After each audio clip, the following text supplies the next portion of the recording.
Hi guys, today I'm in the lovely city of Copenhagen, enjoying this amazing view. This place is really great. If you have the chance to come and check it out,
today I want to talk about this band that made me come here to Copenhagen called Soen. Now, for those of you who don't know, which is majority of you, I guess, Soen is a progressive metal band from Sweden, and they became one of my favorite bands, current bands that I'm listening to all the time, non-stop. So I want to talk about their two releases a bit, very briefly. The first one is called Cognitive. It was released in 2012, right? They signed it, by the way, yesterday. Thank you for the autographs, guys. I really appreciate it. Now, this band, this release was received with a lot of controversy because even though it sounds great, people thought it sounds a lot like Tool. People commented saying it's a blatant ripoff of Lateralis by Tool. And I get that, I understand that, because if you're gonna talk about uniqueness, you know, like trying to find your feet, trying to sound like yourself, this album gets very little points, maybe 2 or 3 out of 10 for originality, uniqueness. And I understand all those critiques and comments, bad comments about it. On the other hand, I think the music is spectacular. I think the music is so engaging, so penetrating to your soul, that really needs your attention.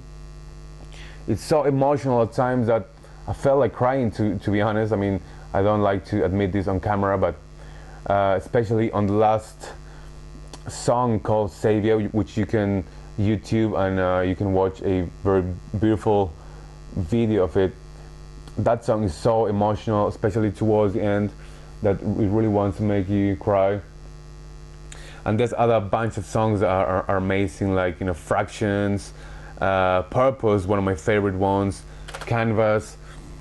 And do I really care whether this sounds like Tool or not? Do I really care whether this is a blatant ripoff? Not really. You know, I think nowadays it's almost impossible to sound unique. I know a lot of bands try to sound to you know, merge different styles in order to find their own unique sound. And even though you can do that to a certain extent, trying to remove yourself from all your influences is just plain impossible, you know. Some bands have more apparent influences than others, and that is fine by me, you know. Some people don't like that, but you know, I think different. So does it sound like Tool? Yes. Does it sound amazing? Absolutely.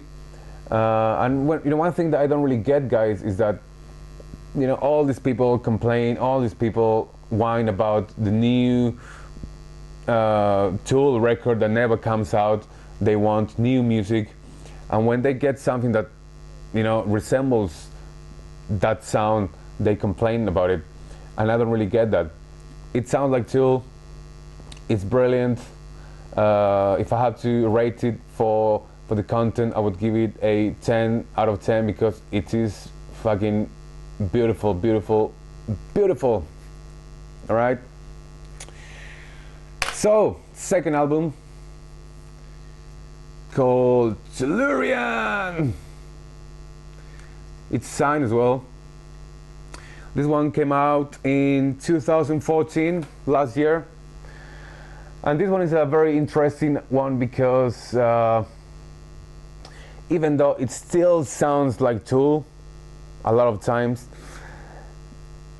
it manages to, you know, move away from that a bit. It manages to sound a bit like other bands now. I'd say Opeth, Catatonia, Anathema, you name it. But at the same time, they manage to find their feet, or to start finding their feet in a very substantial way, you know. Even though this one sounds like Soen, like the first, I mean, if you listen to the two records in one go, you can tell it's the same band. They keep the same musical integrity, but Tellurian sounds a bit more unique, and I'm hoping they will find, you know, a more unique sound on the third record. I'm gonna keep listening to this band because it's fucking amazing. I'm gonna keep preaching their word because the world has to listen to this band. And I know the reason that, you know, these guys are not huge is because, well, they are a new band. They still have only 2 albums out in a world that doesn't really pay much attention to quality stuff anymore. But I'm really hopeful that these guys will get big because they truly deserve it. I got the chance to meet them at the gig, right after the gig. You know, they seem really nice, really cool people to talk to.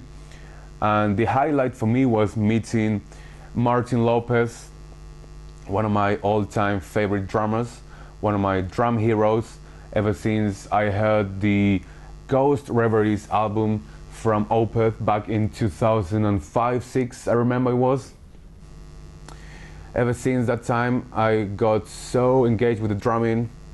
I thought he had this kind of freestyle from the 70s drummers like Keith Moon, John Bonham, and all those amazing drummers, mixed with a more brutal death metal kind of drumming. Amazing drummer, and yeah, I don't know what else to say. I'm gonna wrap it up because I have to go out and enjoy this beautiful place.